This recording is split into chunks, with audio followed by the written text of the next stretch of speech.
ನೋಡಿ, ಸಾಧನೆಗೆ ಕೊನೆ ಇಲ್ಲ. ಸಾಧಕರಿಗೆ ನಾವು ಕೊಡುವಂಥ ಬೆಲೆನೇ ಬೇರೆ ಥರ ಇರುತ್ತೆ. ಇವತ್ತು ಸಾಧಕರಿಂದ ಸಾಧಕರಿಗೋಸ್ಕರ ಸಾಧನೆಯೇ ಪ್ರಮುಖವಾಗಿ ಅಸ್ತ್ರವಾಗಿ ಇಟ್ಕೊಳ್ಳುವಂತಹ ಒಂದು ಅದ್ಭುತ ಶಕ್ತಿನ, ಅದ್ಭುತ ಒಂದು ಬಹುಮುಖ ಪ್ರತಿಭೆ ಇವ್ರ ತಂದೆ ಬಗ್ಗೆ, ಇವ್ರ ತಾಯಿ ಬಗ್ಗೆ, ಇವರ ಕಲಾಚಾರದ ಬಗ್ಗೆ, ಆಚಾರ ವಿಚಾರ ಪ್ರಚಾರದ ಬಗ್ಗೆ ಎಲ್ಲ ಅತಿ ಶೀಘ್ರದಲ್ಲಿ ನಿಮ್ಮೆಲ್ಲರ ಪ್ರೀತಿಯ ಶ್ರೀಮತಿ ಗೀತಾ ಚಂದ್ರಶೇಖರ್ ನಿಮ್ಮ ಕಥೆ ಗೀತಾ ಜೊತೆಯಲ್ಲಿ ಬರ್ತಾ ಇದೆ. ಅತಿ ಶೀಘ್ರದಲ್ಲಿ 2 ನಿಮಿಷದಲ್ಲಿ ನಿಮ್ಮ ಮುಂದೆ ಇರ್ತಾರೆ.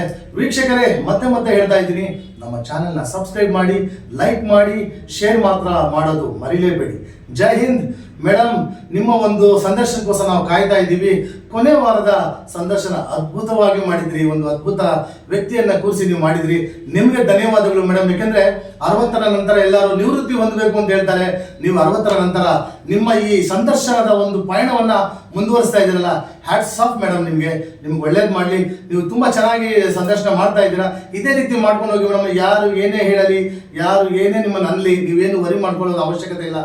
ನಿಮ್ಮ ಸಾಧನೆ, ನಿಮ್ಮ ಶಕ್ತಿ ಯಾವಾಗಲೂ ನಿಮ್ಮ ಹತ್ರ ಇರುತ್ತೆ. ಯಾಕೆಂದ್ರೆ ನಿಮ್ಮ ತಂದೆಯವರು SJP ಪಾಲಿಟೆಕ್ನಿಕ್ ಕಾಲೇಜಲ್ಲಿ ಅವರು ಇಂಜಿನಿಯರ್ ಆಗಿ ಕೆಲಸ ಮಾಡ್ತಾ 300 ಚಲನಚಿತ್ರಗಳಲ್ಲಿ ಸಾಧನೆ ಮಾಡಿದ್ದಾರೆ, ನಟನೆ ಮಾಡಿದ್ದಾರೆ ಅಂತಂದ್ರೆ ಅದೊಂದು ಚಿಕ್ಕ ವಿಷಯನೇ ಅಲ್ಲ. ತಂದೆ ಅಂತೆಯೇ ಮಗಳು, ನೂಲಿನಂತೆಯೇ ಸೀರೆ. ಎಸ್, ಕಾರಣ ವೀಕ್ಷಕರೇ ಬರ್ತಾ ಇದ್ದಾರೆ. ಜೈ ಹಿಂದ್, ಒಂದೇ ಮಾತು. ನಮಸ್ಕಾರ ಮಾನ್ಯರೇ, ಇವತ್ತಿನ ದಿವಸ ವಿಶೇಷ ಅತಿಥಿಯನ್ನು ಬರ್ಮಾಡ್ಕೊಳ್ಳೋಣ. ಬನ್ನಿ ಸರ್. ನಮಸ್ಕಾರ. ನಮಸ್ಕಾರ ಸರ್, ನಿಮ್ಮ ಪರಿಚಯ ಹಾಗೂ ನಿಮ್ಮ ಹುಟ್ಟೂರನ್ನ ಪರಿಚಯ ಮಾಡಿಕೊಡಿ ಸರ್ ನಮ್ಮ ವೀಕ್ಷಕರಿಗೆ. ನನ್ನ ಹೆಸರು ಚಂದನ್ ಕುಮಾರ್ ಅಂತ, ಪ್ರಖ್ಯಾತ ಟಿವಿ ಕಲಾವಿದರಾದ ಗೋಟೂರವರ ಮಗ ನಾನು. ನಮ್ಮ ತಾಯಿಯವರು ಲಕ್ಷ್ಮೀದೇವಿ ಅಂದ್ಬಿಟ್ಟು ಈಗ ಇಬ್ಬರು ಇಲ್ಲ ಸ್ವರ್ಗಸ್ಥರಾಗಿದ್ದಾರೆ. ನಾನು ಹುಟ್ಟಿದ್ದು ಬೆಂಗಳೂರು. ನಮ್ಮ ಮಾತೃಭಾಷೆ ತಗೊಂಡಾಗ ತೆಲುಗು ಬರುತ್ತೆ, ಆದರೆ ಕನ್ನಡದಲ್ಲಿ ಹುಟ್ಟಿ ಕನ್ನಡ ಓದಿ ಕನ್ನಡದ ಮೇಲೆ ಅತಿ ಅಭಿಮಾನ ನಾನು ಖಂಡಿತ ಬೆಳೆಸ್ಕೊಂಡಿದ್ದೀನಿ. ನಮ್ಮ ತಂದೆಯವರಾಗಲಿ ನಾವಾಗಲಿ ಕನ್ನಡದವರು ಆಗೋಗ್ಬಿಟ್ಟಿದ್ವಿ ಖಂಡಿತ. ಸರ್, ಬಹಳ ಸಂತೋಷ ಆಯ್ತು ನಿಮ್ಮ ಬಗ್ಗೆ ಪರಿಚಯ ಮಾಡಿಕೊಟ್ಟಿದ್ದಕ್ಕೆ. ನಿಮ್ಮ ಈ ಜೀವನದಲ್ಲಿ ಪರಿಚಯ ಅಂದ್ರೆ ನಿಮ್ಮ ಏನ್ ಮಾಡ್ಕೊಂಡಿದ್ದೀರಾ ಅಂದ್ರೆ ಕಲೆ ಬಗ್ಗೆ, ಸಾಂಸ್ಕೃತಿಕ ಕಲೆಗಳು, ವಿದ್ಯಾ ಇರ್ಬೋದು, ಮ್ಯೂಸಿಕ್ ಇರ್ಬೋದು, ಅಥವಾ ನೀವೇನ್ ಮಾಡ್ಕೊಂಡಿದ್ದೀರಾ ಅಂತ ಕಿರು ಪರಿಚಯ ಮಾಡ್ಕೊಡಿ ಸರ್. ನನಗೆ ನಾನಾ ರೀತಿಯಲ್ಲಿ ಹವ್ಯಾಸ ಇದೆ. ಓಕೆ. ಒಂದು ಹಾಡೋದ್ರಲ್ಲಾಗ್ಬೋದು. ಚಿಕ್ಕ ವಯಸ್ಸಿಂದ ನಾನು ಚಿತ್ರಕಲೆಯಲ್ಲಿ ಹೆಸರು ಮಾಡಬೇಕು ಅಂತ ಬಹಳ ಇಷ್ಟಪಟ್ಟಿದ್ದೆ. ಯಾಕೋ ಅದ್ರಲ್ಲಿ ಆಗ್ಲಿಲ್ಲ, ಆದ್ರೆ ಅದು ನಾನು ಬಿಟ್ಟಿಲ್ಲ. ಇವತ್ತಿಗೂ ಸಮಯ ಸಿಕ್ಕಿದಾಗ ಚಿತ್ರಕಲೆ ಮಾಡ್ತಾ ಇರ್ತೀನಿ. ಆಮೇಲೆ ಹಾಡೋ ಹವ್ಯಾಸ ಚಿಕ್ಕ ವಯಸ್ಸಿಂದ ನಂಗೆ ಬರ್ತಾ ಇತ್ತು. SP ಬಾಲಸುಬ್ರಹ್ಮಣ್ಯ ಅಂದ್ರೆ ನನಗೆ ಬಹಳ ಪ್ರಾಣ. ಅವ್ರ ಹಾಡು ಕೇಳ್ತಾ ಕೇಳ್ತಾ ಇವತ್ತೇನೋ ಒಂದಿಷ್ಟು ಸ್ಫೂರ್ತಿ ಅವರೇ ನನಗೆ. ಇವತ್ತಿಷ್ಟು ಮಾತ್ರ ನಾನು ಏನೋ ಒಂದ್ ಮಟ್ಟಿಗೆ ಹಾಡ್ತೀನಿ. ನಾನು ಕಾರ್ಯಕ್ರಮ ಕೊಟ್ಟಿದ್ದೀನಿ, ಸ್ಟೇಜ್ ಪ್ರೋಗ್ರಾಮ್ಸ್ ಕೂಡ ಕೊಟ್ಟಿದ್ದೀನಿ. ಹಲವಾರು, ಆಮೇಲೆ ಕೆಲವಾರು ಚಿತ್ರಗೀತೆಗಳನ್ನ ಕೂಡ ಬರ್ದಿದ್ದೀನಿ, ಭಕ್ತಿ ಗೀತೆಗಳು ಬರ್ದಿದ್ದೀನಿ ನಮ್ಮ ತಂದೆಯವರ ಜೊತೆ ಸೇರ್ಕೊಂಡು. ಇವಾಗಲ್ಲ, ಆವಾಗ ಜನಪದ ಗೀತೆಗಳು ಬರ್ದಿದ್ದೀನಿ, ಕೆಲವು ಚಿತ್ರಗೀತೆಗಳು, ಕೆಲವು ಭಕ್ತಿ ಗೀತೆಗಳು ಬರ್ದಿದ್ದೀನಿ. ಸೊ ಮೇನ್ ಹಾಬಿನ ನಿಮ್ದು ಬರವಣಿಗೆ? ಇಲ್ಲ, ನನ್ನ ಮೈನ್ ಹಾಬಿ, ನನಗೆ ಚಿಕ್ಕ ವಯಸ್ಸಿಂದ ಒಂದು ಅಸ್ಟ್ರಾಲಜಿ ಮೇಲೆ ಬಹಳ ಒಂದು ಆಸಕ್ತಿ. ನನಗೆ ಹಲವಾರು ಆಸಕ್ತಿಗಳು. ಅದನ್ನ ಒಂದು ಹವ್ಯಾಸ ರೀತಿಯಲ್ಲಿ ಬೆಳೆಸ್ಕೊಂಡು ಬಂದೆ. ಅದೀಗ ಕ್ರಮೇಣ ಜನ ಬಂದು ಪ್ರೊಫೆಷನ್ ಆಗಿ ಮಾಡಿದ್ರು. ಪ್ರೊಫೆಷನ್ ಆಗೋಗ್ಬಿಟ್ಟಿದ್ದೀನಿ ಅಸ್ಟ್ರಾಲಜಿಲಿ. ಸುಮಾರು 10,000 ಜಾತಕ ಮೇಲ್ಪಟ್ಟು ಬರ್ತಿದ್ದೀನಿ, ಹೇಳಿದ್ದೀನಿ. ಸುಮಾರು 18,000 ಜಾತಕ ಇದ್ದವರೆಗೂ ನಾನು ಕನ್ಸಲ್ಟ್ ಮಾಡಿದ್ದಾರೆ. ದೊಡ್ಡ ದೊಡ್ಡ ವ್ಯಕ್ತಿಗಳು ಕೂಡ, ಸಿನಿಮಾದವರಾಗ್ಬೋದು, ರಾಜಕೀಯ ವ್ಯಕ್ತಿಗಳಾಗ್ಬೋದು, ಇತರೆ ಒಂದು ದೊಡ್ಡ ದೊಡ್ಡ ವ್ಯಕ್ತಿಗಳೆಲ್ಲ ಕಾಂಟ್ಯಾಕ್ಟ್ ಮಾಡಿದ್ದಾರೆ. ಹೇಳ್ಬೇಕಂದ್ರೆ ಒಂದು ರೀತಿಯಲ್ಲಿ SPB ಬಾಲಸುಬ್ರಹ್ಮಣ್ಯ ಕೂಡ 2 ಸಲ ಭೇಟಿಯಾಗಿದೆ ವಿಷಯವಾಗಿ. ಭಾಗ್ಯ ಸರ್, ತಮ್ದು ದೊಡ್ಡ ಭಾಗ್ಯ. ಆಮೇಲೆ 2-3 ಸಲ ವಿಷಯವಾಗಿ ರಜನಿಕಾಂತ್ ಸರ್ ಕೂಡ ಭೇಟಿಯಾಗಿದ್ದೆ. ಯಾವ ಸಂದರ್ಭದಲ್ಲಿ ಸರ್ ಭೇಟಿಯಾಗಿದ್ರಿ? ಅಂದ್ರೆ ಮ್ಯೂಸಿಕ್ ಕಡೆಯಿಂದನ, ಕಲೆ ಕಡೆಯಿಂದನ, ಯಾವ ಸಂದರ್ಭದಲ್ಲಿ ಅಂದ್ರೆ ಒಂದು ಸಲಹೆ, ಒಂದು ಅಸ್ಟ್ರಾಲಜಿ ಸಲಹೆ ಮೇರೆಗೆ ಭೇಟಿಯಾಗಿದ್ದೆ. ಮ್ಯೂಸಿಕ್ ಸಂದರ್ಭದಲ್ಲಿ ನಾನು ಹಾಡುವಾಗ ಒಂದು ಸಲ ಪ್ರಖ್ಯಾತ ಗಾಯಕರಾದ SPB ಅವರು ಕೂಡ, ಸಾರ್ ಕೂಡ ಬಂದಿದ್ರು. ಅದು ನನ್ನ ಅದೃಷ್ಟ ಅಂತ ನಾನು ಭಾವಿಸ್ತೀನಿ. ನಮ್ಮ ತಂದೆಯವ್ರ ಸಾಂಗ್ಸ್ ಕೂಡ ಸುಮಾರು ಅವ್ರು ಹಾಡಿದ್ದಾರೆ. ಹಾಡಿದ್ದಾರೆ, ತುಂಬಾನೇ ಹಾಡಿದ್ದಾರೆ. ಭಕ್ತಿ ಗೀತೆಗಳು ಹಾಡಿದ್ದಾರೆ, ಚಲನಚಿತ್ರ ಗೀತೆಗಳು ಹಾಡಿದ್ದಾರೆ. ನಾ ಹಬ್ಬಕ್ಕೆ ಅವ್ರು ನಮಗೆ ಫೋನ್ ಮಾಡಿ ನಮಗೆ ಶುಭ ಬಯಸ್ತಾ ಇದ್ರು ಸರ್. ಅದು ನಮ್ಮ ಅದೃಷ್ಟ. ಪ್ರಖ್ಯಾತ ಗಾಯಕರು, ಸಂಕ್ರಾಂತಿ ಶುಭ ತೆಲುಗಲ್ಲಿ ಮಾತಾಡೋರು, ಉಗಾದಿ ಹಬ್ಬಕ್ಕೆ. ಹೌದು, ಮಾತೃಭಾಷೆ ತೆಲುಗುನೇ, ತೆಲುಗು ಬರುತ್ತೆ, ಬಟ್ ಕನ್ನಡದವ್ರು ಆಗಿದ್ವಿ. ಅದಂತೂ ಹೆಮ್ಮೆಯಿಂದ ಪ್ರೌಡ್ ಹೇಳ್ತೀನಿ. Proud of you sir, proud, ಓದಿದ್ದು very Kannada, proud. Kannada MA ವರೆಗೂ ನಾನು ಮಾಡ್ಕೊಂಡಿದ್ದೀನಿ. ಓಕೆ, ಅದರಿಂದ ತೆಲುಗಿಂತ ಕನ್ನಡ ಚೆನ್ನಾಗಿ ಬರುತ್ತೆ sir. Super super sir. Next ನಿಮ್ಮ ಆಧ್ಯಾತ್ಮಿಕ ಬಗ್ಗೆ ನಾನು ಕೇಳ್ಪಟ್ಟೆ, ಓದಿದ್ದೀನಿ ಕೂಡ ಕೆಲವಾರು ಇದರಲ್ಲಿ. ಸರ್ ಅದ್ರ ಬಗ್ಗೆ ಒಂದು ಚೂರು ಪರಿಚಯ ಮಾಡ್ಕೊಡಿ ಸರ್. ಖಂಡಿತ. ಆಧ್ಯಾತ್ಮದ ಗುರುಗಳು ಅಂದ್ರೆ ಹೈದರಾಬಾದಲ್ಲಿದ್ದಾರೆ, 1080 ಅಂತ ಅವ್ರ ಹೆಸರು. ಯಾರು ಸರ್, ಯಾರು? 1080, ಅವ್ರ ಹೆಸರು 1080 ಅಂತ. ಅವರಿಂದ ಹಲವಾರು ದೀಕ್ಷೆಗಳು, ಯಾವ ಜನ್ಮದ ಪುಣ್ಯವು ನನಗೆ ಸಿಕ್ಕಿದೆ. ನಿಜ. ಗುರುಭ್ಯೋಂ ನಮಃ ಅಂತ. ಅಂದ್ರೆ ಯಾವ ಸಂದರ್ಭದಲ್ಲಿ ನೀವು ಅವರನ್ನ ಭೇಟಿ ಮಾಡಿದ್ರಿ? ಅರ್ಕವಿದ್ಯೆ ಅಂತ ಒಂದ್ ಕಡೆ ಇತ್ತು. Okay. ಯಾರೋ ಬಂದು ಹೇಳಿದ್ರು, ನೋಡಿ ಸೂರ್ಯೋಪಾಸನೆ ಕಲಿತೀರಾ ಅಂತ. ಓಹೋ. ಸರಿ, ಯಾವುದೊಂದು ಉಪಾಸನೆ ಕಲಿಬೇಕು ನಾನು ಅಷ್ಟೇ. ಹೋದೆ, ಅಲ್ಲಿಂದ ಸೂರ್ಯೋಪಾಸನೆ ಕಲಿತೆ ಆ ಮಹಾಗುರುಗಳಿಂದ. ಓಕೆ. ಆಮೇಲೆ ಶಮಂತಕ ವಿದ್ಯೆ, ಓಹೋ. ಆಮೇಲೆ ಓಜಸ್ ಕ್ರಿಯಾ ಅಂತ ಶಿವ ಸಾಧನೆ, ಮತ್ತು ನಾವು ಹೆಸರೇ ಕೇಳಿರಲ್ಲ ಸರ್. ಹಯಗ್ರೀವ ಸಾಧನೆ, ಆಮೇಲೆ ಬಂದ್ಬಿಟ್ಟು ಇನ್ನೊಂದು ಮಹಾನ್ ವಿದ್ಯೆ ಅಶ್ವಮೇಧಿನಿ ವಿದ್ಯೆ ಅಂದ್ಬಿಟ್ಟು. ಅಪ್ಪ, ಗ್ರೇಟ್ ಸರ್. ನಿಜವಾಗ್ಲೂ ನನಗೆ ದೀಕ್ಷೆ ಆಗಿದೆ. ಅಂದ್ರೆ ದೀಕ್ಷೆ ಆಗಿದೆ, ಓಕೆ, ಎಲ್ಲವೂ ದೀಕ್ಷೆ ಆಗಿದೆ. ಓಕೆ. ಆದ್ರೆ ಗುರುಗಳು ಕೊಟ್ಟ ದೀಕ್ಷೆಯಷ್ಟು ನಾನು ಸಾಧನೆ ಮಾಡಿದ್ದೀನಿ ಅಂದಾಗ ಒಂದ್ ಸ್ವಲ್ಪ ನನ್ನಲ್ಲಿ ಕೊರತೆ ಇದೆ. ಓಕೆ, ಅಷ್ಟು ಸರಿಯಾಗಿ ಮಾಡಿಲ್ಲ, ಒಂದಿಷ್ಟು ಮಾಡಿದ್ದೀನಿ. ಇದರಿಂದ ನನ್ನ ದಿನ ನಾನು ಮಾಡುವ ಧ್ಯಾನದಲ್ಲಿ ನನ್ನ ಪ್ರಧಾನ ಹವ್ಯಾಸ ಅಂದ್ರೆ ಧ್ಯಾನ. ಈಗ ಜ್ಯೋತಿಷ್ಯ ಇರ್ಬೋದು ನನ್ನ ಹೊಟ್ಟೆಪಾಡಿಗೆ, ಓಕೆ, ಆದ್ರೆ ಈ ಸಾಧನೆ ವಿಷಯ ₹1 ಕೂಡ ಅದನ್ನ ನಾನು ಇಷ್ಟಪಟ್ಟಿಲ್ಲ, ಪಡೋದು ಇಲ್ಲ. ಸಾಧನೆ ಮಾಡಿ ಅದನ್ನ ಬರೆದು ಸುಮಾರು 500 ವಿಷಯಗಳ ಬಗ್ಗೆ ಸಾಧನೆ ಮಾಡಿ ನಾನು ಬರೆದು ಇಟ್ಕೊಂಡಿದ್ದೇನೆ. ಅಂದ್ರೆ ಯಾವ ಬಗ್ಗೆ, ಅಂದ್ರೆ ಸಬ್ ಟೈಟಲ್? ನಮಗೆ ನಮ್ಮ ತಾತವರು ಬಹಳ ಪ್ರಸಿದ್ಧ ವ್ಯಕ್ತಿಗಳಮ್ಮ. ಅವರಿಗೆ 6 ಜನ ಗಂಡ್ಮಕ್ಳು, ನಮ್ಮ ತಂದೆಯವರೇ ಕಡೆಯವರು. ಓಕೆ. ಈ 6 ಜನನು ಒಂದೊಂದು ವಿದ್ಯೆದಲ್ಲಿ ಬಹಳ, ನಮ್ಮ ತಂದೆ ನಿಮಗೆಲ್ಲ ಗೊತ್ತು, ಸಾಹಿತ್ಯ. ನಮ್ಮ ತಾತ ಅವ್ರ ಬಗ್ಗೆ ಹೇಳಕ್ಕೆ ದಿನಗಳು ಬೇಕು ಅಥವಾ ತಿಂಗಳುಗಳೇ ಬೇಕು ಅಂತ ಇಟ್ಕೊಳ್ಳಿ, ಅಷ್ಟು ರೀತಿಯಲ್ಲಿ ಅವರ ಸಾಧನೆ ಇದೆ. ಅವರಿಗೆ 6 ಜನ ಗಂಡ್ಮಕ್ಳು, ನಮ್ಮ ತಂದೆಯವರೇ ಕಡೆಯವರು. ಅವರಲ್ಲಿ ಎಲ್ಲವೂ ಇತ್ತು. ಇಂಥ ಕಲೆ, ಮಂತ್ರಶಾಸ್ತ್ರ, ತಂತ್ರಶಾಸ್ತ್ರ, ಆಮೇಲೆ ಆಧ್ಯಾತ್ಮ ವಿದ್ಯೆ, ಆಮೇಲೆ ಇಂಥದ್ದು ಏನು ಹೇಳಿದ್ರು ಅವ್ರ ಹತ್ರ ಇತ್ತು. ನಮ್ಮ ತಂದೆಯವರು ಹೇಳೋರು, ಅವರಿಂದ ಇಷ್ಟಿಷ್ಟು ನಾವು ತಗೊಂಡು ಬಂದಿದ್ದೀವಿ. ಎಷ್ಟು ಅಂದ್ರೆ ಅವರು ಪರ್ವತ ಆದ್ರೆ ನಾನು ಕಲ್ಲು ಆರಿಸ್ಕೊಂಡ್ ಬಂದಿದ್ದೀನಿ ಅಂತ ಹೇಳ್ತಾರೆ. ನಾನು ಒಂದು ಕಣ ಆರಿಸ್ಕೊಂಡ್ ಬಂದಿದ್ದೀನಿ ಅನ್ಸುತ್ತೆ. ನಮ್ಮ ತಾತವ್ರನ್ನ ಕಂಪೇರ್ ಮಾಡಿದಾಗ ಇವತ್ತಿಗೂ ಬೆಳಗ್ಗೆ ಅವ್ರಿಗೆ ನಮಸ್ಕಾರ ಮಾಡದೇ ಇರಲ್ಲ. ನಮ್ಮ ವಿದ್ಯೆ ಕೊಟ್ಟ ಗುರುಗಳಿಗೂ ಮತ್ತು ನಮ್ಮ ತಾತವ್ರಿಗೂ ನಮ್ಮ ಪ್ರತಿನಿತ್ಯ ಪ್ರಾತಃ ಸ್ಮರಣೆ ಇರೋರು. ಅವರ ಆಶೀರ್ವಾದ ನನಗೂ ಎಲ್ಲ ರೀತಿಯ ಕಲೆಗಳು ಒಂದಿಷ್ಟಿಷ್ಟು ಬಂದಿದೆ ಅಂದ್ರೆ ಅವರ ಒಂದು ಆಶೀರ್ವಾದ. ಆಮೇಲೆ ಸಾಧನಾ ವಿಷಯ ನಾನು ಹೇಳಬೇಕು ಅಂದ್ರೆ, ನನ್ನ ಧ್ಯಾನದಲ್ಲಿ ಏನ್ ಸಿಗುತ್ತೋ ಅದನ್ನ ನಾನು ಬರೀತೀನಿ, ಯಾವುದೇ ಇಂದ ಕಾಪಿ ಮಾಡೋದಿಲ್ಲ. ಅಂದ್ರೆ ಆನ್ ಸ್ಪಾಂಟೇನಿಯಸ್ ಆಗಿ ಆಗ್ಲೇ ನೀವ್ ಏನ್ ಅನ್ಕೋತೀರಾ ಅದನ್ನ ಬರೆಯೋ ಅಭ್ಯಾಸ. ಹೆಚ್ಚಾಗಿ ಏನಪ್ಪಾ ಅಂದ್ರೆ, ನಮ್ಮ ತಾತನ ಕಾಲದಿಂದ ನಾವು ಶಕ್ತಿ ಆರಾಧಕರು ಜಾಸ್ತಿ, ಶಕ್ತಿ ಉಪಾಸಕರು. ಲಲಿತಾ ಪರಮೇಶ್ವರಿ, ಈ ಶಕ್ತಿ ಉಪಾಸನೆ ಪ್ರಧಾನವಾಗಿ ತಗೋತೀವಿ. ಆಮೇಲೆ ಶಕ್ತಿ ಪತಿಯಾದ ಶಿವನ ಉಪಾಸನೆ ಹೆಚ್ಚಾಗಿ ತಗೋತೀವಿ. ನಂತರ ಎಲ್ಲ ಸೂರ್ಯೋಪಾಸನೆ, ಹಯಗ್ರೀವ ಉಪಾಸನೆ, ಎಲ್ಲಾ ಗುರುಗಳ ಉಪಾಸನೆ, ಈ ರೀತಿ ಸಾಧನೆ ಮಾಡ್ತಾ ನನ್ಗೇನ್ ಅನ್ಸೋದು ಅದನ್ನು ಬರೀತೀನಿ. ಬೀಜಾಕ್ಷರನ್ನು ಬಿಡಿಸಿ ಅರ್ಥ ಹೇಳೋ ಒಂದು ಶಕ್ತಿ ಅಷ್ಟೋ ಎಷ್ಟು ನನಗೆ ಬಂದಿದೆ. ಕೆಲವು ತಪ್ಪುಗಳು ಇರಬಹುದು ಅದರಲ್ಲಿ, ಆದಷ್ಟು ಅಂಥದ್ದೆಲ್ಲ ಹೆಚ್ಚಾಗಿ ನಾನು ಮಾಡ್ತಾ ಇರ್ತೀನಿ. ಅದನ್ನು ಫಸ್ಟ್ ನನಗೆ ಬೆಳಗ್ಗೆ ಎದ್ದರೆ ನನ್ನ ಮಾನಸಿಕ ಆಹಾರ ಅಂದ್ರೆ ನಾನು ಮಾಡುವ ಸಾಧನೆ, ನಾನು ಮಾಡುವ ಮಂತ್ರ ಜಪ, ನಾನು ಮಾಡುವ ಬೀಜಾಕ್ಷರಗಳ ಬಿಡಿಸಿ ಬರೆಯುವುದು, ಅದು ನನಗೆ ಮೊದಲನೇ ನನ್ನ ಮಾನಸಿಕ, ಆತ್ಮಿಕ, ಬೌದ್ಧಿಕ ಆಹಾರ.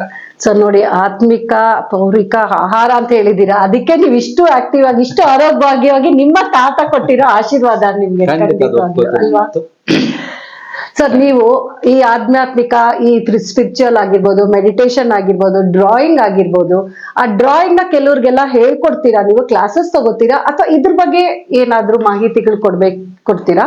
ಇಲ್ಲ, ನಂಗೆ ಅದರಲ್ಲಿ ನನ್ನ ಪ್ರಥಮ ಆಸೆ ದೊಡ್ಡ ಕಲಾವಿದ ಆಗ್ಬೇಕು ಅಂತ. ಯಾಕೋ ಆಗ್ಲಿಲ್ಲ, ಏನು ಭಗವಂತ ಈ ಕಡೆ ಕರ್ಕೊಂಡ್ ಬಂದ, ಇರ್ಲಿ ಅದು ಸಂತೋಷ. ಅದರಿಂದ ನನ್ನ ಹತ್ರ ಯಾರು ಡ್ರಾಯಿಂಗ್ ಕಲಿಯಕ್ಕೆ ಯಾರು ಬಂದಿಲ್ಲ. ಇನ್ನು ಅಸ್ಟ್ರಾಲಜಿ ಕಲಿಯಕ್ಕೆ ಬರ್ತಾ ಇದ್ದಾರೆ. ಅಂದ್ರೆ ಕಲಿಯಕ್ ಬರ್ದಿರೋದು ತಾವಾಗೆ ಏನಾದ್ರು ನೋಡಿದ್ರೆ ಆನ್ ಸ್ಪಾಟ್ ಡ್ರಾಯಿಂಗ್ ಮಾಡಿ ನೀವು ಕಲ್ಸಿದೀರಾ ಕೆಲವು ಪಿಕ್ಚರ್ಸ್ ಎಲ್ಲ ಖಂಡಿತ ಖಂಡಿತ. ನಾವು ನೋಡಿದೀವಿ ಕೂಡ ಅದನ್ನ ತುಂಬಾನೇ ಚೆನ್ನಾಗಿ ಬಿಡಿಸಿದೀರಾ ಅದನ್ನ. ಇದ್ರ ಬಗ್ಗೆ ಮಾಹಿತಿ. ಕಲೆ ಚಿತ್ರಕಲೆ ಚಿಕ್ಕ ವಯಸ್ಸಿಂದ ಬಂದಿದ್ದಮ್ಮ. ಓಕೆ. ಆಗ ಸಣ್ಣ ಮನೆ, ಗೋಡೆ ಮೇಲೆ ಚಾಕ್ಪೆ ಸಿಕ್ಕರೆ ಸಾಕು ನಾನಾ ರೀತಿಯ ಒಂದು ಅದೇ ಕಲೆ ಅಲ್ವಾ ಸರ್? ಅದೇ ಕಲೆ, ಅದೇ ಟ್ಯಾಲೆಂಟ್ ಅನ್ನೋದು. ಆಮೇಲೆ ದೊಡ್ಡ ರಾಘವೇಂದ್ರ ಸ್ವಾಮಿಗಳ ದೊಡ್ಡ ಚಿತ್ರ ಬಿಡಿಸಿದ್ದೀನಿ. ಸುಮಾರು 6x5 ಅಡಿ ಅಳತೆಯಲ್ಲಿ ಬಹಳ ವರ್ಷಗಳಿಂದ. ಈಗ ಒಂದೊಂದು ದೇವಸ್ಥಾನ ಈಗ ಎಲ್ಲಿದೆಯೋ ನನಗೆ ಗೊತ್ತಿಲ್ಲ. ಈ ದೇವಸ್ಥಾನ ಆಯ್ತು, ಅಲ್ಲಿ ಇನ್ನೊಂದು ಕಡೆ ಹೋಯ್ತು, ಆ ರೀತಿ ಆಗಿದೆ. ಅದೇ ತರ ಶಿರ್ಡಿ ಸಾಯಿಬಾಬಾ ಅವರ ಒಂದು ಚಿತ್ರ ಕೂಡ ಬಿಡಿಸಿ ಕೊಟ್ಟಿದ್ದೀನಿ. ಸರ್ ನಿಜವಾಗ್ಲೂ ಈ ಸಂದರ್ಭದಲ್ಲಿ ಒಂದು ಚಿಕ್ಕ ರಿಕ್ವೆಸ್ಟ್ ನಿಮ್ಗೆ, ಶಿರ್ಡಿ ಸಾಯಿಬಾಬಾ ಅಂತ ಬಿಡಿಸಿ ನಮಗೂ ಒಂದ್ ಹಾಗೆ ಒಂದು ಕೊಡಿ ಸರ್. ನಾವು ಬಾಬಾ ಭಕ್ತರು, ಯಾಕೆಂದ್ರೆ ನೀವು ಬಿಡಿಸಿದ್ದೀರಾ, ಅಷ್ಟು ದೊಡ್ಡ ರಾಘವೇಂದ್ರ ಸ್ವಾಮಿಗಳನ್ನೂ ಬಿಡಿಸಿ ಎಲ್ಲೆಲ್ಲಿ ಇದೆ ಅಂತ ಗೊತ್ತಿಲ್ಲ ಅಂದ್ರೆ ನಾವು ನಿಮ್ ಜ್ಞಾಪಕಾರ್ಥವಾಗಿ ಇಟ್ಕೋತೀವಿ ನಮ್ಮ ಮನೆಯಲ್ಲಿ ಅದನ್ನ. ಖಂಡಿತ ಎಲ್ಲಾ ಗುರುಗಳು ಒಂದೇ. ಹೌದು, ಅದೇನೋ ನಿಜ ಸರ್. ಸರ್ ನೀವು ಕ್ಲಾಸಸ್ ಏನಾದ್ರು ಮಾಡ್ತಾ ಇದ್ದೀರಾ ಆಧ್ಯಾತ್ಮಿಕ, ಅಥವಾ ನೀವ್ ಯಾರು ನಾವು ನಿಮ್ಗೆ ಬೇಕು ಸರ್ ನಾವು ಈ ತರ ಕೇಳ್ಬೇಕು ಅಂತ ಬೇರೆ ವಿಶೇಷಗಳು ಜನಗಳು ನಿಮ್ ಮನೆಗೆ ಬರೋರು ಉಂಟಾ ದಿನ ನಿತ್ಯ ಚರಿತ್ರೆಯಲ್ಲಿ? ಕೆಲವು ಮಂತ್ರಗಳು ನಾನು ಕೊಡ್ತೀನಮ್ಮ, ಜಪ ಮಾಡ್ಕೊಂಡು ಕೊಡ್ತೀನಿ. ಬಟ್ ನನ್ಗೆ ನಮ್ಮ ಗುರುಗಳಿಂದ ಯಾವ ಮಂತ್ರ ಪರ್ಮಿಷನ್ ಸಿಕ್ಕಿದೆಯೋ ಎಲ್ಲ ನಂಗೆ ಪರ್ಮಿಷನ್ ಇಲ್ಲ. ಅದಕ್ಕಿಂತ ಹೆಚ್ಚಾಗಬೇಕು ನಮ್ಮ ಗುರುಗಳ ಹತ್ರನೇ ಹೋಗಿ ಕೇಳ್ತೀನಿ. ನನ್ನ ಲಿಮಿಟ್ ಅಲ್ಲಿ ನನಗೇನ್ ಪರ್ಮಿಷನ್ ಆ ಮಂತ್ರಗಳನ್ನ ಕೊಡ್ತೀನಿ. ಕೆಲವರು ಅದನ್ನ ತುಂಬಾ ಅಂದ್ರೆ ಅದ್ರದ್ದು ಫಲ ಸಿಕ್ಕಿದೆ ಅವ್ರಿಗೆ ತುಂಬಾನೇ ಖುಷಿಯಾಗಿದ್ದಾರೆ ನೀವು ಹೇಳ್ಕೊಟ್ಟಂತ ಇದನ್ನ ಜಪಿಸಿ. ಸರ್ ನಿಮ್ಮ ಈ ಸಾಧನೆಗೆ ನಿಮ್ಮ ಸ್ಫೂರ್ತಿ ಯಾರು ಸರ್? ಹಾಡಲ್ಲಿ ಹೇಳಿದೀನಿ. ಅದು ಸ್ಫೂರ್ತಿ ಅಂತ ಅಂದಾಗ ಈ ಗುರುಗಳದಲ್ಲ, ನಿಮ್ಮ ಮನೆಯಲ್ಲಿ ನಿಮ್ಮ ತಂದೆ ತಾಯಿ ಅಂತ ಹೇಳಿದ್ರಿ, ತಾತ ಅಂತ ಹೇಳಿದ್ರಿ, ಅದನ್ನ ಹಾಗೆ ರೂಢಿಸ್ಕೊಂಡೇ ಬಂದಿದ್ದೀರಾ. ನಿಮ್ಗೆ ನಿಜವಾಗ್ಲೂ ತೃಪ್ತಿ ತಂದಿದ್ಯಾ ಈ ನಿಮ್ಮ ಈ ಚಟುವಟಿಕೆಗಳಲ್ಲಿ? ಖಂಡಿತ. ನಾನೀಗ ಏನ್ ಮಾಡ್ತಾ ಇದ್ದೀನಿ, ಏನ್ ಬದುಕಿದ್ದೀನಿ, ನಂಗೆ ತುಂಬಾ ತೃಪ್ತಿ ಖಂಡಿತ ಇದೆ. ನನ್ನ ಇನ್ನೊಂದು ನೇಚರ್ ಅಂದ್ರೆ ಏಕಾಂತ ಹೆಚ್ಚು ಬಯಸೋದು. ಸರ್ ನೀವು ಮಾತಾಡೋದ್ರಲ್ಲೇ ಗೊತ್ತಾಗತ್ತೆ ಎಷ್ಟು ಸ್ಮೂತ್ ಆಗಿ, ಎಷ್ಟು ಮೃದುವಾಗಿ ಮಾತಾಡ್ತಿದ್ದೀರಾ ಅಂದ್ರೆ. ಆ ಏಕಾಂತವಾಗಿ ಇರೋರೇನೆ live alone to be happy to be alone ಅಂತಾರಲ್ಲ, ಆತರ ನೀವು ಇದ್ದಾಗ್ಲೇನೆ ಅದು ನಿಮ್ಗೆ ಮೈಂಡ್ಗೆ ಹೊಳೆಯೋದು ಅನ್ಸತ್ತೆ. ಅದಕ್ಕೆ ನೀವು ಸೈಲೆಂಟ್ ಜಾಗದಲ್ಲಿ ಕೂತು ಧ್ಯಾನ ಮಾಡಿ ಒಬ್ರೇ ಇರ್ಬೇಕಂತ ಇಷ್ಟಪಡ್ತೀರಾ ಅನ್ಕೋತೀನಿ ನಾನು. ಇನ್ನೊಂದು ಹೇಳ್ಬೇಕಂದ್ರೆ ನನಗೆ ಸ್ನೇಹಿತರೇ ಇಲ್ಲಮ್ಮ ಸರ್. ಸ್ನೇಹಿತರೇ ಇಲ್ಲ. ಸರ್ ನಿಮ್ ಸ್ನೇಹಿತರೆ ನನಗೆ ರೆಫರೆನ್ಸ್ ಕೊಟ್ಟಿದ್ದು ಸರ್, ನಮ್ ಗುರೂಜಿನ ಮಾಡಿ ಇವತ್ತಿನ ದಿವಸ ಸಂದರ್ಶನಕ್ಕೆ. ಇತ್ತೀಚೆಗೆ ಈಗ 10 ವರ್ಷಗಳಿಂದ ಕೆಲವ್ರ ಜೊತೆ ನಾನು ಅದಕ್ಕೂ ಏಕಾಂತ.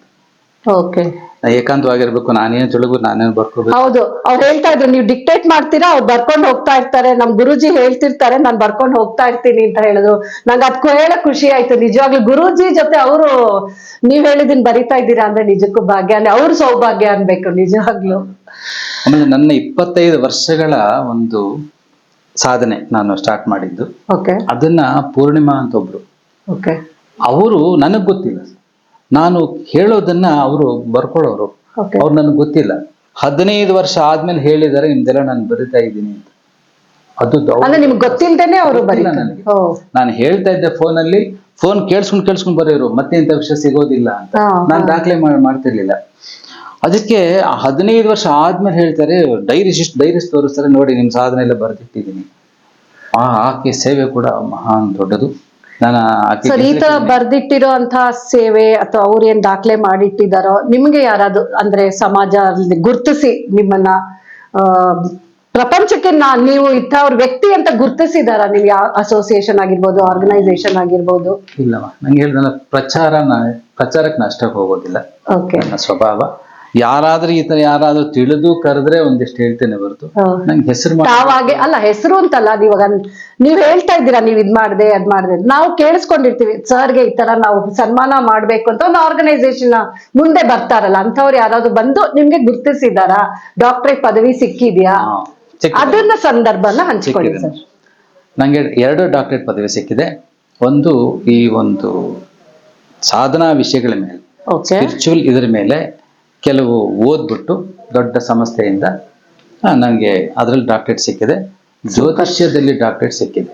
Great sir. ಸಿಂಗಿಂಗ್ ಅಲ್ಲಿ ಎಕ್ಸಲೆನ್ಸಿ ಅವಾರ್ಡ್ ಸಿಕ್ಕಿದೆ.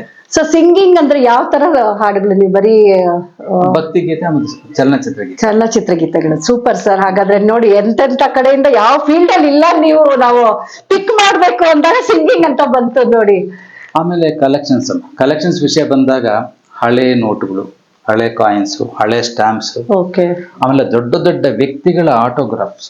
ಓ ಒಂದು ಹೇಳಬೇಕು, ಪ್ರಥಮ ಪೈಲಟ್ ಸಿಗ್ನೇಚರ್ ನನ್ನ ಹತ್ರ ಇದೆ. Wow, great sir. ಪ್ರಥಮ ಪೈಲಟ್ ಒರಿಜಿನಲ್ ಸಿಗ್ನೇಚರ್ ಕಾಪಿ ಇಡಲ್ಲ, ಓ ಯಾವ್ದೋ ವಾವ್ ಜೆರಾಕ್ಸ್ ಅಲ್ಲ. Wow wow, great sir. ಅದು ಸಿಕ್ಕಿದೆ. ನಂತರ ಮದರ್ ತೆರೇಸಾ ಅವ್ರದ್ದು ಸಿಗ್ನೇಚರ್ ನನ್ನ ಹತ್ರ ಇದೆ. ಪುಣ್ಯ ಮಾಡಿದ್ದೀರಾ ಸರ್, ಅವ್ರದ್ದು ಸಿಕ್ಕಿದೆ ಅಂದ್ರೆ ನಿಜವಾಗ್ಲೂ ಸಿಕ್ಕಿದೆ.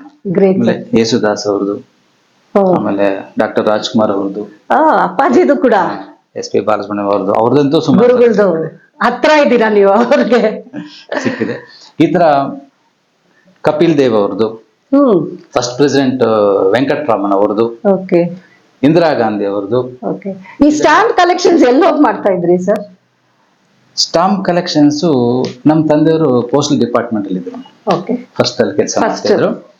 ಆಗ ಸುಮಾರು ಲೆಟರ್ಸು ರಿಟರ್ನ್ ಆಗ್ತಿತ್ತಲ್ಲ, ಅಂತ ಲೆಟರ್ಸ್ ಎಲ್ಲ ವೇಸ್ಟ್ ಲೆಟರ್ಸ್ ಎಲ್ಲ ನಾನು ಪೋಸ್ಟ್ ಆಫೀಸ್ಗೆ ಹೋಗ್ತಿದ್ದೆ. ಅಲ್ಲಿ ಕೆಲವು ಬಂಡಲ್ಸ್ ವೇಸ್ಟ್ ಬಿಸಾಕಿರೋರು, ಆಗ ಬಂಡಲ್ಸ್ ಅಲ್ಲಿ ತಗೊಂಡು ಒಂದೊಂದು ಸ್ಟಾಂಪ್ ಬಿಡ್ಸ್ ಕಟ್ ಮಾಡಿ ಇಟ್ಕೊಡೋದು. ಅದರಿಂದ ಮತ್ತೆ ಸೇರಿಸಿ ಈಗ ಒಂದು 10 ಆಲ್ಬಮ್ ಆಗಿರ್ಬೋದು. ವಾಹ್, ನಿಜವಾಗ್ಲೂ ಕೇಳೋಕೆ ಖುಷಿ ಆಗ್ತಿದೆ. ನೀವು ಅಷ್ಟು ಪೇಶನ್ಸ್ ಆಗಿ ಅದನ್ನ ಹೋಗಿ ತಗೊಂಡ್ ಬಂದು ಕಲೆಕ್ಟ್ ಮಾಡಿ ಅದ್ರದ್ದು. ನನಗೊಂದು ತಾಳ್ಮೆ ಜಾಸ್ತಿ ಕೆಲವು ವಿಷಯಗಳಲ್ಲಿ. ಹ್ಯಾಟ್ಸ್ ಆಫ್ ಆದ್ರೆ ಸರ್, ಈಗ ನಿಜವಾಗ್ಲೂ ಹ್ಯಾಟ್ಸ್ ಆಫ್. ಆದ್ರೆ ಈಗ ಸ್ವಲ್ಪ ಏಜ್ ಆಗ್ತಾ ತಾಳ್ಮೆ ಕಡಿಮೆ. ಸರ್ ಹಂಗ ಅನ್ಸಲ್ಲ ಸರ್, ಸಾಧನೆಗೆ ಏಜ್ ಇರಲ್ಲ ಸರ್, ಅದು ಮಾಡ್ತಾನೆ ಹೋಗ್ತಾನೆ ಇರ್ತೀವಲ್ಲ. ಸೊ ತಾಳ್ಮೆನೆ ನಿಮ್ಗೆ ಅದನ್ನ ಕೊಟ್ಟಿದೆ. ಕಡಿಮೆ ಆಗಿದೆ. ಈ ತರ ಎಕ್ಸಲೆನ್ಸ್ ಅವಾರ್ಡ್ ಇನ್ನೊಂದರಲ್ಲೂ ಬಂದಿದೆ. ನನ್ನ ಈ ಒಂದು ಕಲೆಕ್ಷನ್ ಮೇಲೆ ಕೂಡ ಎಕ್ಸಲೆನ್ಸ್ ಅವಾರ್ಡ್ ಬಂದಿದೆ. ಓ ನೈಸ್. ಕೆಂಪೇಗೌಡ ಅವಾರ್ಡ್ಗೆ ಸೆಲೆಕ್ಟ್ ಆಗಿದ್ದೀನಿ. ಸೂಪರ್ ಸರ್, ಬರಲಿದೆ. ಕಂಗ್ರಾಚುಲೇಷನ್ ಸರ್, ನಮ್ ತಂಡದಿಂದ ನಿಮ್ಗೆ ಕಂಗ್ರಾಚುಲೇಷನ್. ಹಾಗೂ ಈಗ ಲಾಸ್ಟ್ ವೀಕ್ ಅಂದ್ರೆ ಒಂದು 2-3 ಡೇಸ್ ಬ್ಯಾಕ್ ನಿಮ್ಮನ್ನ ಗುರ್ತಿಸಬಹುದು ಅಂತ ಒಂದು ವ್ಯಕ್ತಿನ ನಿಮ್ಗೆ ಪರಿಚಯ ಮಾಡ್ಕೊಟ್ರು. ಅವರಿಂದಾನು ನಿಮ್ಗೆ ಪ್ರಶಸ್ತಿ ಸಿಕ್ಕಿರ್ಬಹುದಲ್ವಾ, ಕರ್ನಾಟಕ ಯೂತ್ ವೆಲ್ಫೇರ್ ಅಸೋಸಿಯೇಷನ್ ಇಂದ? ಖಂಡಿತ, ಮೊನ್ನೆನೆ ಸಿಕ್ತಲ್ಲ. ಓಕೆ, ಅದ್ರ ಬಗ್ಗೆ ಒಂದು ವಿವರಣೆ ಸರ್, ಹೇಗಿತ್ತು ನಿಮ್ಗೆ ಆ ಮೊಮೆಂಟ್, ಏನ್ ಅನ್ನಿಸ್ತು ಅಂತ? ತುಂಬಾ, ಎಲ್ಲೂ ನನಗೆ ಹೂಗಳನ್ನ ಹಾಕಿ ಸನ್ಮಾನ ಮಾಡಿರಲಿಲ್ಲ, ಅದು ತುಂಬಾನೇ ಮನಸ್ಸಿಗೆ ಬಂತು. ಪುಷ್ಪಾಭಿಷೇಕ, ಅದು ಆ ಫೀಲೇ ಬೇರೆ ಸರ್, ಪ್ರೌಡ್ ಫೀಲ್. ಆ ಸಮಸ್ಯೆ ಮೇಲೆ ಇನ್ನೊಂದೇನಪ್ಪ ಅಂದ್ರೆ, ನಿಮ್ಮ ಸರ್ಟಿಫಿಕೇಟ್ ಅಳತೆ, ಅದ್ರಲ್ಲಿ ನಿಮ್ಮ ವಿಶಾಲವಾದ ಮನೋಭಾವನ ಕಾಣಿಸುತ್ತೆ. ಅದ್ರಲ್ಲಿ ಯಾವ ಸರ್ಟಿಫಿಕೇಟ್ ತಗೊಂಡ್ರೆ ಒಂದು 2-3 ಮಾತ್ರ ಸಿಗ್ನೇಚರ್ಸ್ ಇರುತ್ತೆ, ಇದರಲ್ಲಿ 9 ಮಹನೀಯರ ಒಂದು ಸಿಗ್ನೇಚರ್ಸ್ ಇದೆ. ಒಂದೊಂದು ನೋಡಿದಾಗ ನಂಗೆ ಬಹಳನೇ ಖುಷಿ ಆಯ್ತು. ಆ ಸರ್ಟಿಫಿಕೇಟ್ ಸೈಜು, ಅದು ಕೊಟ್ಟಂತ ರೀತಿ, ಪುಷ್ಪಾಭಿಷೇಕ ಮಾಡಿ ಕೊಟ್ಟಂತ ರೀತಿ, ನಾನು ಖಂಡಿತ ಯಾವತ್ತೂ ಅದು ಮರೆಯೋಕೆ ಸಾಧ್ಯನೇ ಇಲ್ಲ. ಧನ್ಯವಾದಗಳು ಸರ್, ನಿಜವಾಗ್ಲೂ ಖುಷಿ ಆಯ್ತು ನಿಮ್ಮ ಅನುಭವನ ಹಂಚಿಕೊಂಡಿದ್ದಕ್ಕೆ. ಸರ್, ನಿಮ್ಮ ಜೀವನದಲ್ಲಿ ಇಷ್ಟಪಟ್ಟು ಆಮೇಲೆ ಧನ್ಯವಾದಗಳು ಹೇಳ್ಬೇಕು ಅನ್ನೋ ಒಂದು ಪ್ರೇರಣೆ ನಿಮ್ಗೆ ಏನಾದ್ರು ಇದ್ರೆ ಈ ವೇದಿಕೆಯಲ್ಲಿ ಹಂಚ್ಕೊಳ್ಳಿ ಸರ್. ನನ್ನ ಧನ್ಯವಾದಗಳು. ಧನ್ಯವಾದ. ಇವತ್ತು ನಾನು ಇಷ್ಟು ಮಾತ್ರ ಇದ್ದೀನಿ, ನಾವು ಮೊದಲು ಇದ್ದಿದ್ದಕ್ಕೂ ಇವತ್ತು ಇರೋದಕ್ಕೂ ಆಧ್ಯಾತ್ಮ ಗುರುಗಳ ಆಶೀರ್ವಾದ ಮತ್ತು ನಮ್ಮ ತಂದೆ ಅವರ ಜೊತೆ ಹುಟ್ಟಿದ 6 ಜನ ನೋಡೋ ನಂಗೆ ಭಾಗ್ಯ ಸಿಕ್ಕಿತ್ತು, ಅವ್ರ ಜೊತೆ ಓಡಾಟ ಸಿಕ್ಕಿತ್ತು. ಅವರೆಲ್ಲರ ಕಲೆಗಳನ್ನು ತಿಳಿದು, ಅವರ ಸಾಧನೆ ತಿಳ್ಕೊಂಡು ಒಂದಿಷ್ಟು ಅಳವಡಿಸ್ಕೊಂಡು, ಆಗ ನಮ್ಮ ದೊಡ್ಡಪ್ಪ ಎಲ್ಲ ದೊಡ್ಡಪ್ಪ ಅಂದರೆ ನಮ್ಮ ತಂದೆ 5 ಜನ ಅಣ್ಣಂದ್ರು, ಅವರ ಆಶೀರ್ವಾದ. ನಮ್ಮ ತಾತ, ನಾನು ಚಿಕ್ಕ ವಯಸ್ಸಲ್ಲಿ ಅವ್ರು ತೀರ್ಕೊಂಡ್ರು, ಅವರ ಆಶೀರ್ವಾದ. ನಮ್ಮ ಅಜ್ಜಿ ಪ್ರೀತಿಯ ಮೊಮ್ಮಗ ಸರ್ ನೀವು. ಖಂಡಿತ ಅವ್ರಿಗೆ ಸುಮಾರು ಜನ ಮೊಮ್ಮಕ್ಕಳು. ನನ್ನ ಕಂಡ್ರೆ ಒಂಥರ ಇನ್ನು ಜಾಸ್ತಿ ಪ್ರೀತಿ. ಅದೇ ಚಿಕ್ಕ ವಯಸ್ಸಲ್ಲೇ ಕಳ್ಕೊಂಡೆ. ಸೊ ಈ ಸಂದರ್ಭದಲ್ಲಿ ಅಂದ್ರೆ ಈ ವೇದಿಕೆ ಮೇಲೆ ಯಾರಿಗಾದ್ರೂ ನೆನ್ಸ್ಕೊಂಡು ಸಾರಿ ಹೇಳ್ಬೇಕು ಅಂತ ನೀವು ಹೇಳೋದಾದ್ರೆ ಪ್ಲೀಸ್ ಸರ್. ಸಾರಿ ಹೇಳಬೇಕು ಅಂದ್ರೆ, ನಾನು ಅಷ್ಟೊಂದು ಒಳ್ಳೆ ವಿದ್ಯಾರ್ಥಿ ಆಗಿರಲಿಲ್ಲ ಚಿಕ್ಕ ವಯಸ್ಸಲ್ಲಿ. ಮಾಸ್ಟ್ರು ಒಳ್ಳೆ ಪಾಠ ಮಾಡಿದ್ರು ಕೂಡ ನಾನು ಅಷ್ಟು ಸರಿಯಾಗಿ ಓದ್ತಿರ್ಲಿಲ್ಲ. ಇದಕ್ಕೆ ಕಾರಣಗಳು ನನ್ನ ಗುಣವೂ ಇರ್ಬೋದು, ನಾನಾ ಕಾರಣಗಳು ಇರ್ಬೋದು, ಎಲ್ಲಾನು ಸೇರ್ಕೊಂಡಿದೆ. ಅವ್ರು ಹೇಳ್ಕೊಟ್ಟಿದ್ದನ್ನ ನಾನು ಅಷ್ಟಾಗಿ ಅಭ್ಯಾಸ ಮಾಡಲಿಲ್ಲ. ಅದಕ್ಕೆ ಅದು ಅಷ್ಟು ಉತ್ತಮ ವಿದ್ಯಾರ್ಥಿ ನಾನು ಆಗ್ಲಿಲ್ಲ. ಅಂದ್ರೆ ಕ್ಯಾರೆಕ್ಟರ್ ವೈಸ್ ಅಲ್ಲ, ಮಾರ್ಕ್ಸ್. ಇದು ನಮ್ಮಲ್ಲಿ ಆಗರಂತ ಒಂದು ಮಾತು ಸರ್, ಯಾಕೆಂದ್ರೆ ನೀವು ಇಷ್ಟೆಲ್ಲ ಮಾಡಿರುವಾಗ ಅಲ್ಲ ಆಗಿಲ್ಲ ಅನ್ನೋದಕ್ಕೆ ಏನೋ ಗೊತ್ತಿಲ್ಲ ನನಗೆ. ಒಂಥರ ಏನೋ ಇಂಟ್ರೆಸ್ಟ್ ಇರ್ಲಿಲ್ವಾ ನಿಮ್ಗೆ ಓದಕ್ಕೆ? ಇಲ್ಲ, ನನ್ನ ಒಳ ನೇಚರೇ ಬೇರೆ ಇತ್ತು. ನಾನು ಸ್ಪೆಷಲ್ ಆಗಿ ಬದುಕಬೇಕು. ಸುಮ್ಮನೆ ಓದು ಡಿಗ್ರಿ ಮಾಡಿ ಡಬಲ್ ಡಿಗ್ರಿ ಮಾಡಿ ಒಂದ್ ಕಡೆ ಕೆಲ್ಸಕ್ಕೆ ಸೇರ್ಕೊಂಡು ಸಂಪಾದನೆ ಮಾಡಿ ಸ್ಪೆಷಲ್ ಇದಕ್ ನಾನು ಹುಟ್ಟಿಲ್ಲ ಅನ್ನೋದು ನನ್ನ ಚಿಕ್ಕ ವಯಸ್ಸಲ್ಲಿ. ಆದ್ರೆ ಸಾಧನೆ ಮಾಡಕ್ಕೆ ಯಾವ ರೀತಿ ಬೆಂಬಲವೂ ಇರ್ಲಿಲ್ಲ. ಓಕೆ, ನಿಮಗ್ ನೀವೇ ಸ್ಫೂರ್ತಿ. ನನಗ್ ನಾನೇ ಸ್ಫೂರ್ತಿ. ಸೂಪರ್. ನನಗ್ ನಾನೇ ಬೆಳೆದೆ. ಇಷ್ಟು ಇವತ್ತು ಏನೋ ಇದ್ದೀನಿ ಅಂದ್ರೆ ಎಲ್ಲ ಎಲ್ಲ ಸೊ ಸಾರಿ ಕೇಳ್ದ ಯಾರಿಗೆ?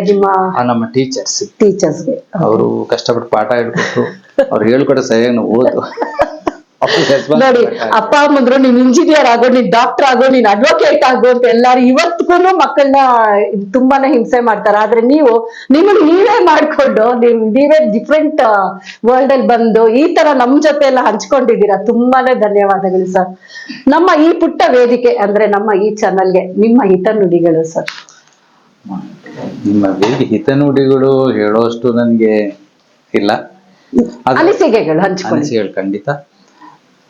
ನನ್ನನ್ನು ಗುರುತಿಸಿ ಸುಧಾ ಮೇಡವ್ರ ಮೂಲಕ ನನ್ನನ್ನು ಗುರುತಿಸಿ ಕರೆಸಿ ಒಂದು ಒಳ್ಳೆ ಸರ್ಟಿಫಿಕೇಟ್ ಕೊಟ್ಟು ನನಗೆ ಪುಷ್ಪಾಭಿಷೇಕ ಮಾಡಿ ಗುರುತಿಸಿದ್ದೀರಿ. ನನ್ನ ಜೀವನದ ಕೊನೆವರೆಗೂ ಅದು ಮರೆಯಲ್ಲ. ನಂತರ ನಿಮ್ಮ ಆತ್ಮೀಯತೆ, ನಿಮ್ಮ ಮಾತು ಅಷ್ಟೇ. ಎಷ್ಟು ಆತ್ಮೀಯತೆ ಅಂದ್ರೆ ಮೊನ್ನೆನೆ ಫಸ್ಟ್ ಭೇಟಿಯಾಗಿದ್ದ, ಏನು ಬಹಳ ವರ್ಷದ ಪರಿಚಯವೇನು ಅನ್ನೋ ರೀತಿಯಲ್ಲಿ ನಿಮ್ಮ ಒಂದು ನಗು, ಕೈ ಹಿಡಿದು ಒಳಗಡೆ ಕರ್ಕೊಂಡು ಹೋದ್ರಿ. ಹಬ್ಬ ಎಷ್ಟು ದೊಡ್ಡ ಸರ್. ನಿಮ್ಮ ವ್ಯಕ್ತಿಗೆ ನಾವು ರೆಸ್ಪೆಕ್ಟ್ ಕೊಡ್ಲೇಬೇಕು, ತಲೆ ಬಾಗ್ಲೇಬೇಕು sir. It is a duty. ನಾನು ಅಷ್ಟೇ, ನಿಮ್ಮ ಒಂದು ಪ್ರೀತಿಗೆ ಗೌರವಕ್ಕೆ ನಾನು ತಲೆ ಬಾಗ್ಲೇಬೇಕು. ಆಮೇಲೆ ಸ್ಟೇಜ್ ಮೇಲೆ ಕರೆಸಿ ಸನ್ಮಾನ ಮಾಡಿದ್ದು, ದೊಡ್ಡ ಸಂಸ್ಥೆ, ದೊಡ್ಡ ಸರ್ಟಿಫಿಕೇಟು, ದೊಡ್ಡ ಹೃದಯವಂತರು ನೀವು. ಇದೆಲ್ಲ ನೋಡಿ ತುಂಬಾ ನನಗೆ ಸಂತೋಷ ಆಯಿತು. ಇನ್ನು ನನ್ನಂತ ನನಗಿಂತ ಹೆಚ್ಚಿನ ಮಟ್ಟದ ಸಾಧಕರು ಇಲ್ಲಿದ್ದಾರೆ. ನನ್ನಂತೆ ಕರೆದು ಅವ್ರನ್ನೂ ಗುರುತಿಸಿ, ಖಂಡಿತವಾಗ್ಲೂ ಸರ್, ಖಂಡಿತವಾಗ್ಲೂ. ನಾನು ಒಂದು ಬಸವಣ್ಣವ್ರ ಮಾತು ನಾನು ತುಂಬಾ ನೆನ್ಸ್ಕೊತಾ ಇರ್ತೀನಿ ಸರ್. ಅವ್ರ ಮಾತು ಏನೇನು ಸಾಧನೆ ಮಾಡ್ಲಿ, ಅವ್ರ ಮಾತು ಒಂದಿದೆ, ನನಗಿಂತ ಕಿರಿಯರಿಲ್ಲ. ಅದನ್ನ ತಲೆ ಮೇಲೆ ಇಟ್ಕೊಂಡು ನಾನು ಪ್ರಯತ್ನ ಪಡ್ತಾ ಇದ್ದೀನಿ. ಬದುಕ್ತಾ ಇದ್ದೀನಿ ಅಂತಲ್ಲ, ಪ್ರಯತ್ನ ಪಡ್ತಾ ಇದ್ದೀನಿ ಸರ್. ವೀಕ್ಷಕರೇ ನೋಡಿ, ಇಷ್ಟು ಹೊತ್ತು ನಮ್ಮ ಜೊತೆ ಅವ್ರ ಕಥೆನ ಹಂಚ್ಕೊಂಡು, ಅವ್ರ ಅನುಭವಗಳನ್ನ ಹಂಚ್ಕೊಂಡು, ಒಳ್ಳೊಳ್ಳೆ ನುಡಿಗಳನ್ನ ಕೊಟ್ಟು, ಅವ್ರೇನು ಮಾಡ್ತಾ ಇದ್ದಾರೆ ಅನ್ನೋದು ಕೂಡ ನಮ್ಗೆ ತಿಳಿಸ್ಕೊಟ್ಟಿದ್ದಾರೆ. ತುಂಬಾನೇ ಧನ್ಯವಾದಗಳು ಸರ್ ತಮ್ಗೆ. ನಿಮ್ಮ ಈ ಶೆಡ್ಯೂಲ್ ಟೈಮ್ ಅಂದ್ರೆ ನೀವು ಬ್ಯುಸಿ ಶೆಡ್ಯೂಲ್ ಅಲ್ಲಿ ಎಲ್ಲೂ ಹೋಗಲ್ಲ, ಎಲ್ಲೂ ಕಾಣಿಸ್ಕೊಡಲ್ಲ ಅಂತ ಹೇಳಿದ್ರಿ. ನಮ್ಮ ಕರೆಗೆ ಹೋಗ್ಬಿಟ್ಟು ಬಂದಿದ್ದಕ್ಕೆ ನಿಮ್ಗೆ ತುಂಬಾ ಧನ್ಯವಾದಗಳು ಸರ್. ಹಾಗೂ ನಮ್ಮ ಚಾನೆಲ್ ವತಿಯಿಂದ ನಿಮ್ಗೊಂದು ಚಿಕ್ಕ ಸನ್ಮಾನ ಸರ್. ತಮಗೂ ಧನ್ಯವಾದಗಳು, ವೀಕ್ಷಕರಿಗೂ ಧನ್ಯವಾದಗಳು. ನೋಡಿದ್ರ ಎಂತೆಂತ ವ್ಯಕ್ತಿಗಳು, ಅಧಿಕಾರಿಗಳ ಸಾಧಕರು, ಸಾಧನೆಯಿಂದ ಸಾಧನೆಗೋಸ್ಕರ ಸಾಧನೆಗಾಗಿ ಬದುಕಿದಂತಹ ಅದ್ಭುತ ವ್ಯಕ್ತಿಗಳು. ಇವ್ರನ್ನ ನೋಡ್ತಾ ಇದ್ದಾಗ ನಮ್ಗೆ ಶ್ರೀ SP ಬಾಲಸುಬ್ರಹ್ಮಣ್ಯಂ ಅವರು ಜ್ಞಾಪಕ ಬರ್ತಾರೆ. ಅವ್ರ ತಂದೆಯವರದ್ದು ನಮ್ಗೆ ಜ್ಞಾಪಕ ಬರ್ತಾನೆ ಇರ್ತಾರೆ. ಯಾಕಂದ್ರೆ ನೋಡಿದ್ರೆ ಜಾಯಿಂಟ್ ರಾಬರ್ಟ್ ಅಂತ ಒಂದು ಆಂಗ್ಲ ಧಾರಾವಾಹಿ ಬರ್ತಾ ಇತ್ತು. ಅದೇ ತರ ನಮ್ಮ ಕನ್ನಡದಲ್ಲೂ ಅಂದ್ರೆ ಎಂಟರ್ಟೈನ್ಮೆಂಟ್, ಮನರಂಜನಾತ್ಮಕವಾಗಿ ಒಂದು ಸೀರಿಯಲ್ ಬರ್ತಾ ಇದೆ ಅಂತಂದ್ರೆ ಶ್ರೀ ಗೋಟೂರಿ ಸರ್ ಅವ್ರನ್ನ ನಾವು ಮರೆಯೋದಕ್ಕೆ ಸಾಧ್ಯನೇ ಇಲ್ಲ. ನಿಮ್ಮ ಮುಖದಲ್ಲಿ ಅವರ ತಂದೆ ಗೋಟೂರಿ ಸರ್ ಅವರ ಒಂದು ಮುಖ ಛಾಯೆಯನ್ನು ನೋಡ್ತಾ ಇದ್ದೀವಿ. ನಿಮ್ಗೆ ಯಾವಾಗ್ಲೂ ಒಳ್ಳೇದಾಗ್ಬೇಕು. ಜೈ ಹಿಂದ್, ಒಂದೇ ಮಾತರಂ. ನಮ್ಮ ಚಾನೆಲ್ ನಿರ್ವಾಹಕರು ಈ ಒಂದು ಸನ್ಮಾನವನ್ನ ನಮ್ಮ ಗೀತಾ ಮೇಡಮ್ ಅವ್ರ ಜೊತೆ ಮಾಡ್ಬೇಕು ಅಂತ ಕೇಳ್ಕೊತಾ ಇದ್ದೀವಿ. ಜೈ ಹಿಂದ್.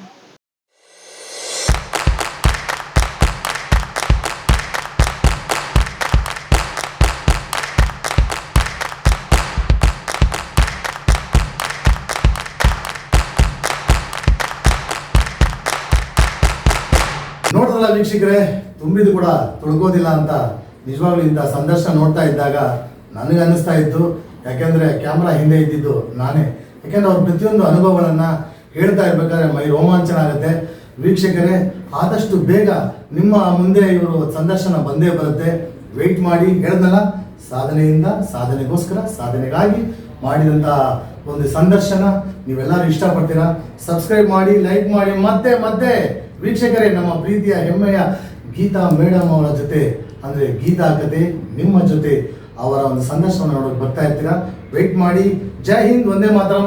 ಕನ್ನಡವನ್ನ ಉಳಿಸಿ, ಕನ್ನಡವನ್ನ ಬಳಸಿ. ಜೈ ಹಿಂದ್. ಸದಾ ನಿಮ್ಮೊಂದಿಗೆ ರಿಯಾಲಿಟಿ ಚಾನೆಲ್ನ ನಿರ್ವಾಹಕರಾದ ಡಾಕ್ಟರ್ BK ಪ್ರಕಾಶ್ ಭಾರದ್ವಾಜ್ ಸದಾ ನಿಮ್ಮೊಂದಿಗೆ.